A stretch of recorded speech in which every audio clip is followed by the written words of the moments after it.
సాధారణంగా వేదాధ్యయనం అనగానే ఒక కులానికే పరిమితం అనేది పూర్వకాలంలో ఉండేది. తర్వాత రామానుజాచార్యులు ఇత్యాదులు వచ్చిన తర్వాత మార్పు జరిగింది. ఇప్పుడు వేదాధ్యయనం కోసం వస్తున్నవారు అన్ని కులాల వారు ఉన్నారా లేదా ఒకే కులానికి పరిమితమయ్యారు? లేదు, ఇక్కడ మాత్రం ఒకే కులానికి సంబంధించిన బ్రాహ్మణ కులానికి మాత్రమే పెట్టడం జరిగింది. జనరల్ స్టడీస్ లాగా కాదు వేదాధ్యయనం అనేది.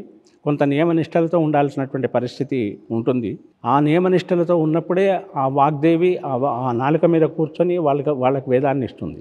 తదనుగుణంగా ఉదయం లేవగానే 4 గంటలకు లేవడము, సుప్రభాతం చదవడము, దాని తర్వాత సంధ్యావందనం, స్నానం చేయడము, సంధ్యావందనం చేయడము, నిత్యార్చన చేసుకోవడము, తర్వాత పాఠానికి రావడం, ఇవన్నీ మిగతా వాళ్ళతో కాని పనులు. ఎలాగంటే మా దగ్గరికి వచ్చారు పెట్టిన కొత్తలో, మేము ఎందుకు చేయకూడదు అని చెప్పాం. మీరు ఒక సంవత్సరం ఉండండి, వీళ్ళు ఎప్పుడు లేస్తారో అప్పుడు లేవండి, వాళ్ళు ఏం తింటారో అది తినండి, వాళ్ళు ఎప్పుడు పడుకుంటారో అప్పుడు పడుకోండి, అప్పుడు చూద్దామని. అప్పుడు వాళ్ళు ఉండలేకపోయారు. మిగతా ఏవైతే పరిస్థితులు ఉన్నాయో, కాలానుగుణంగా వస్తున్న కుటుంబ పరిస్థితులు, కుటుంబ నేపథ్యము, కుటుంబంలో ఆహార విహారాదులు ఏవైతే ఉన్నాయో అవి వాళ్ళు తప్పించుకోలేరు. సహజంగా ఇతరులు ఒక తప్పు చేస్తే చిన్న శిక్షతో పోతుంది. అదే బ్రాహ్మణ తప్పు చేస్తే చాంద్రాయణ వ్రతం చేయాలి. అంటే 30 రోజుల దీక్ష తీసుకొని ఆ పాపం ప్రాయశ్చిత్తం చేసుకోవాలి. కాబట్టి నియమాలు ఎక్కువగా ఉన్నాయి. కాబట్టి ఇందులోకి వచ్చేవాళ్ళు తక్కువే, ఆ నియమాలతో ఉండేవాళ్ళు ఇంకా తక్కువ.